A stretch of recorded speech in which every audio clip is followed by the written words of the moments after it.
Welcome back, ladies and gentlemen. This is Zero from TechDragon.info, and today I have yet another very full screen for you guys. If you've seen the title of the video, you know what this is going to be about, the AT7.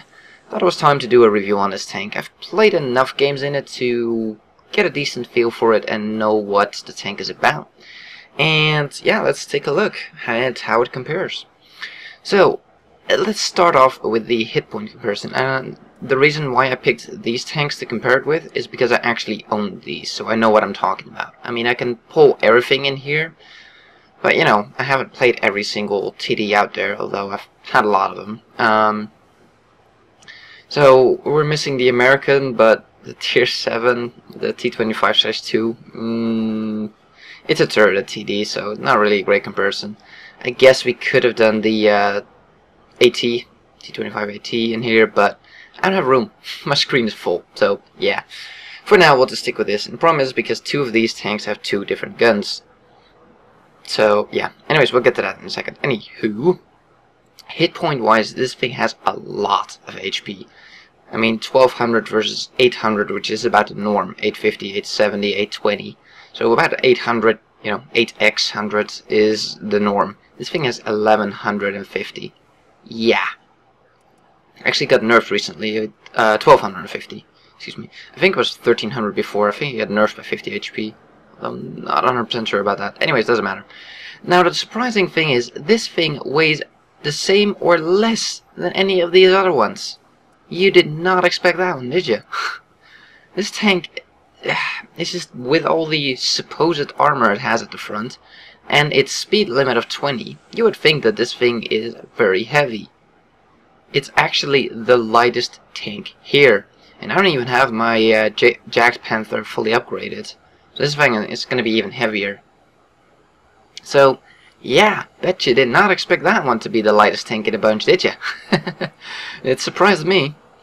Engine power, well, these are all top engines on these. As you can see, it has 500 horsepower. It might be the lightest one here, but that horsepower is not that great. And then it also has a speed limit of 20, which obviously is the crappiest in the bunch here. That was no shock to anyone. If it was, then you're looking at the wrong TD if you're looking for speed. This line does not have speed. What does a Tier 4? That's about the last one with actual speed. Anyways, traverse speed also the absolute worst. Again, not really a shocker. So one of the skills you probably want to get on this tank eventually is clutch braking to help with that turning. You really want to get that. 30, 24, and 23, so it's not by far the worst, but it's definitely the worst. Hull armor we'll sort of get back to, but it has 203 supposed frontal armor. We'll get to that in a second, because it really doesn't. 80, this is more of a do not get spotted TD. This one's 120, it can definitely bounce quite a bit of shots, the AMX AC. I do like this tank. And the ASU-152 can bounce the very occasional shot on its gun mantle, but that's about it. Anywhere else, and it will pretty much pen. You only have about 75 frontal armor. The sides are slopes, but I think these are even weaker than that, so yeah, it won't bounce shots. We'll skip the gun part. Gun traverse speed is the same in all of them. That's your side-to-side movement of the gun. 350 view range is pretty average. We have 370, 350, and 330, so it's pretty average among the Tier 7 closed hatch, you know, closed turret, whatever you want to call it, TDs. Now, signal range real quick. 700. This one does not have its top radio yet, so you can't compare that one. It probably has about 700. 625 and 750. About 700 is average by the looks of it. Now, the guns is where things get interesting. The AT7 comes with a fast-firing A-type barrel. You'll see the same type of gun on the Centurion models and on the Carnarvon. And not sure if the Black Prince gets it as well. Not sure. Don't think so. No, the Black Prince is again. The Carnarvon is the first one that gets it. So it's a well, actually, it's a rapid-firing gun compared to any of these other ones, with pretty damn good penetration and decent average kind of damage per shot. It's not good, it's not bad, you know, it's one of those. We have very good accuracy. In fact, it's the most accurate out of these at least, and I think it's the most accurate tier 7 TD all around.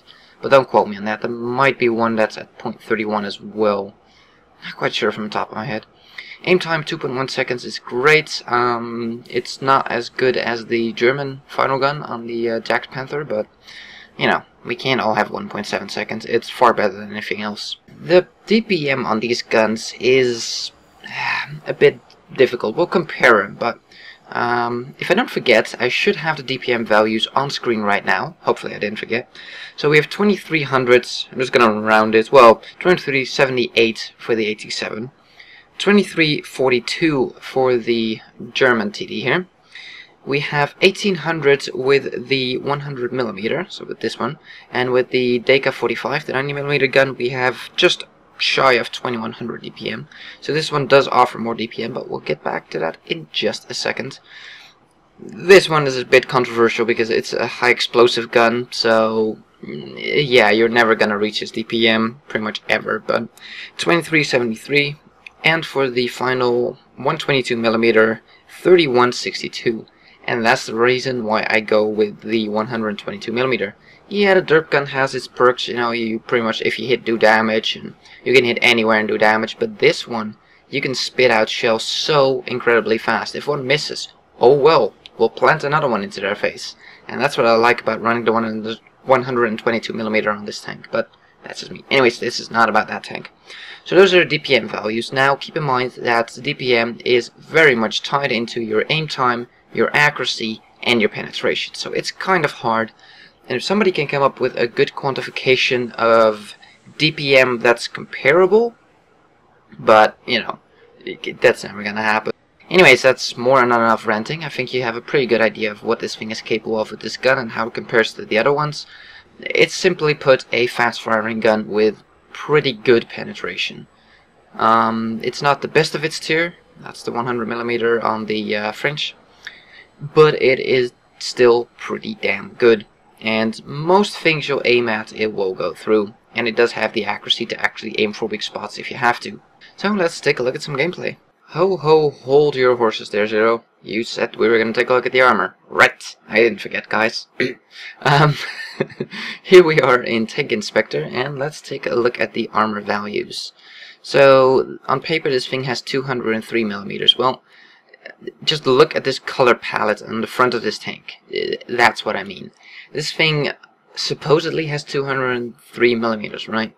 Well, we have 133 in the lower plates, goes up to 170, we hit 285, 203, so this is 203, this area here.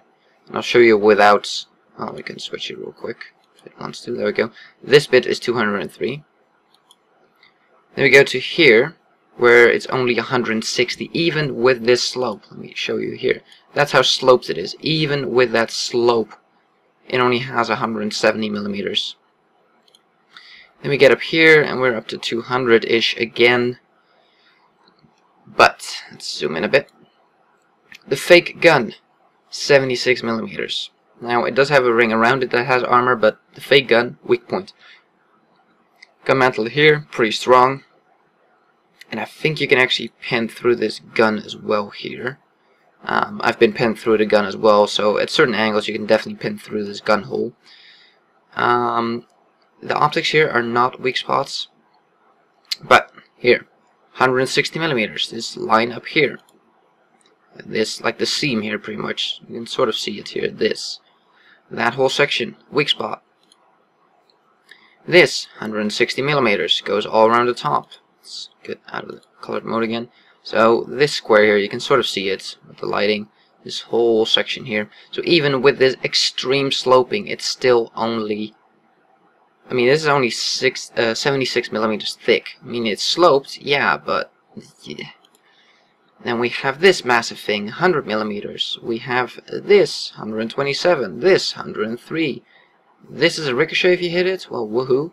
76. So this is even a bigger weak spot. Let's take a look at what that is. It's that thing. So, as you can see, this thing, yeah, it has a lot of armor. But, I mean, weak spot, weak spot, weak spot, weak spot, weak spot, weak spot, weak spot, and weak spot. This thing has more weak spots than the Super Pershing, and I'm not even joking. And yes, I do own one, so I know what I'm talking about. This thing has more. So, yeah, people claim that this thing has armor, but in reality, you can't rely on this thing's armor. Yeah, you can have those games where you'll bounce everyone, but if you're in a game where people have more than 180 pen, they have this to pen pretty much everything above this line they can pen. They can pen you here, they can pen your lower plate, and they can pen this plate, and possibly through your gun here. Gah. There is so many weak spots, or there are so many weak spots in this armor that it's just, yeah. So, we can look at the sides, but I think you can imagine the sides, garbage, rear, garbage. This thing is only armored in the front, and even there, I mean, you're at tier 7, right? This thing has 223 penetration, if I'm not mistaken. That means you can already go through your own armor. Not reliably. I mean, there are times that you'll bounce, but that means that the AT7 can already pen you. So, and this isn't even the highest pen for a tier 7, let alone tier 8 or 9, which you can't face. So that's kind of what the armor is like. Yeah, in its own tier it can be good, but a lot of times this armor will not hold up, and I've even had KV-1S's pen me. T29's pen me frontally at 300 plus meters. It's just, nope, armor does not hold up very well. And you can angle it, and you can't even increase this by much. You can a little bit. You angle it like this, but that, yeah, this is about the best you can do. But problem is, the gun can't aim at people. Let me show you the gun traverse here. This is all you got. That's it. If you look at where my cursor is, see that? That's all we got for gun movement. It's very, very minor. So you can't angle. If you angle, you can't shoot. And your rate of fire means you have to put constant pressure on the enemy. Every 7 seconds or so you fire, or even faster than that. So you can't angle this thing properly. You can shoot and angle a little bit, which will help you.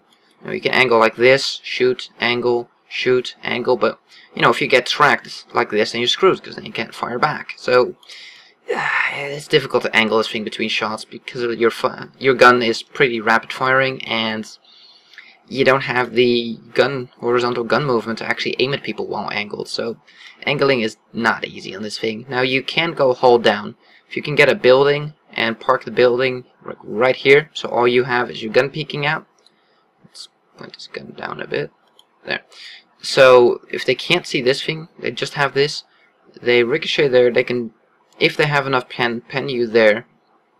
But it does become rather difficult to pen you. So if you can get this thing on the right side of a building and not show anything but this thing can be pretty damn tough, but not impenetrable. As you can see, if you have over 200 pen up here, you can actually do it.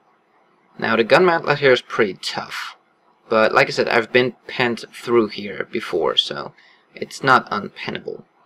Anyways, that's enough looking at the armor. Let's take a look at some actual gameplay. And here we are with some gameplay in the AT7. Let's take a look at the matchup here. Got a couple of tier 7 heavies, and that's about it for the tier 7s, I think. No? Yeah, about half the team is tier 7, so it's a pretty good matchup, I have to say. Let's switch this over so we can actually see the tank types. There we go. A lot more interesting. So, we are going towards the magical forest of death.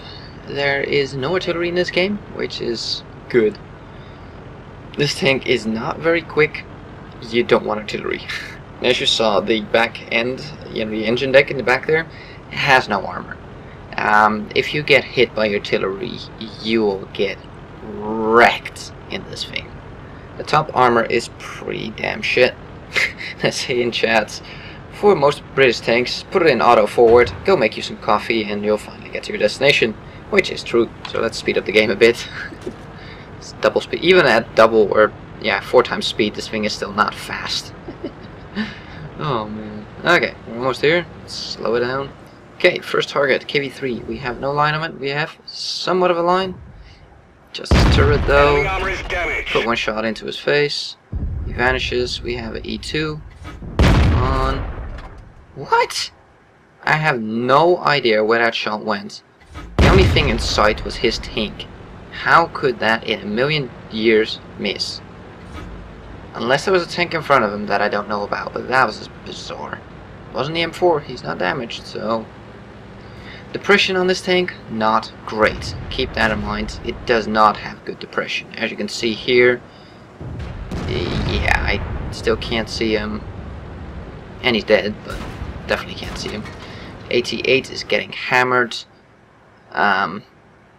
Seriously, AT8, not a good idea to turn around to the left just after you fired and someone came forward. It's just exposing your sights to the magical forest where there's at least 2 tanks that we know for sure. And the AT8 is moving up into the forest. I'm thinking, dang it, I can't leave him.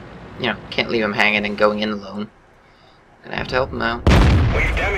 Put a shot into the KV3 and pretty much nowhere in the frontal armor am I gonna bounce to the KV3.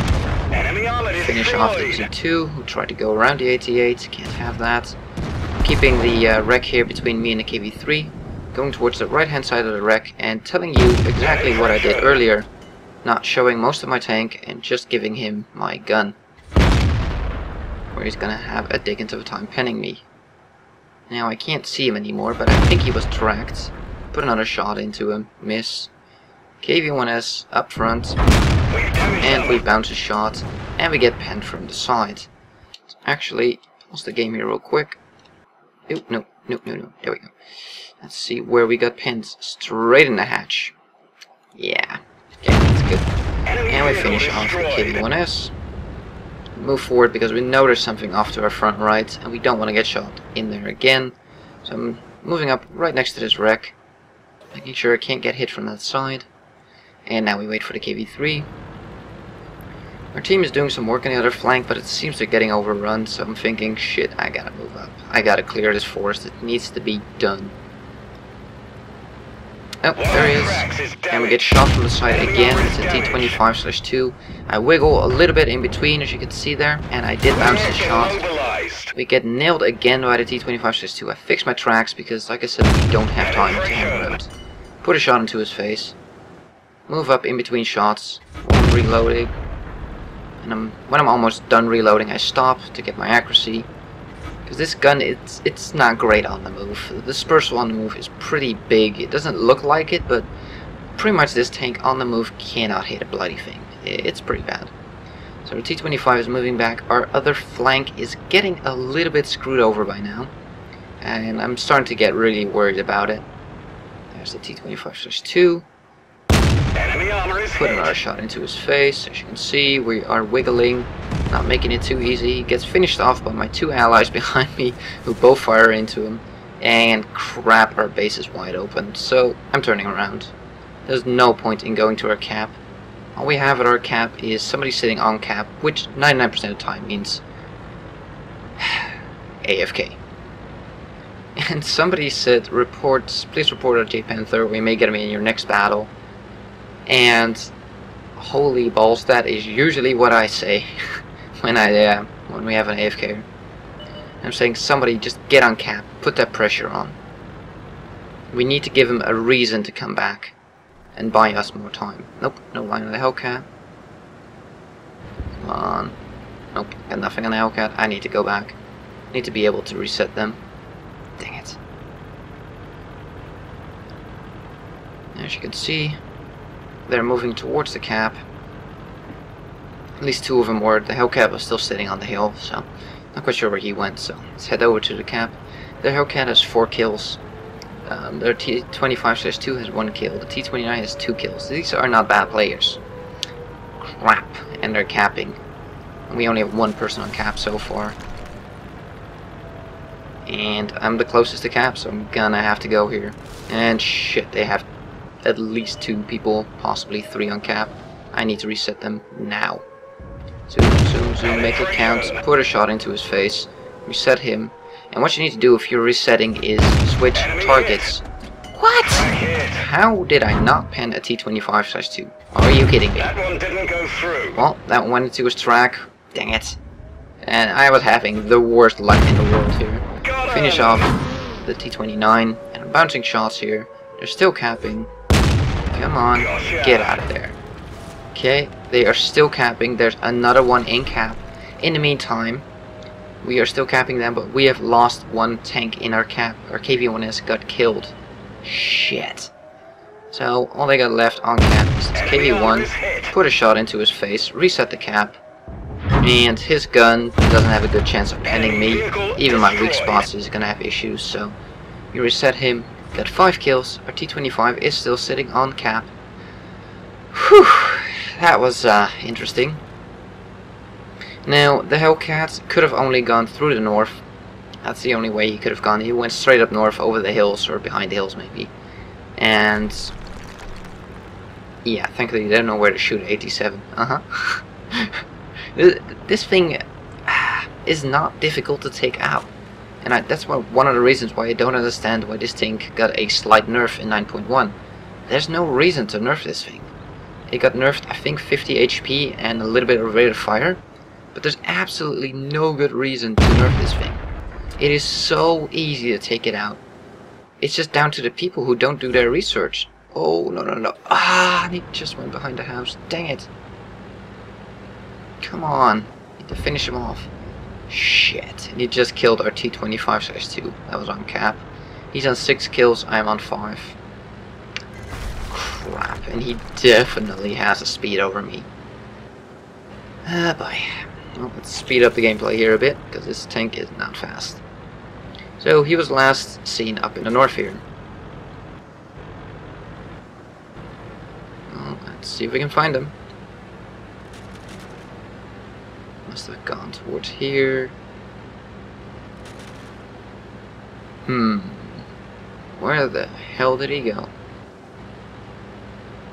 Okay.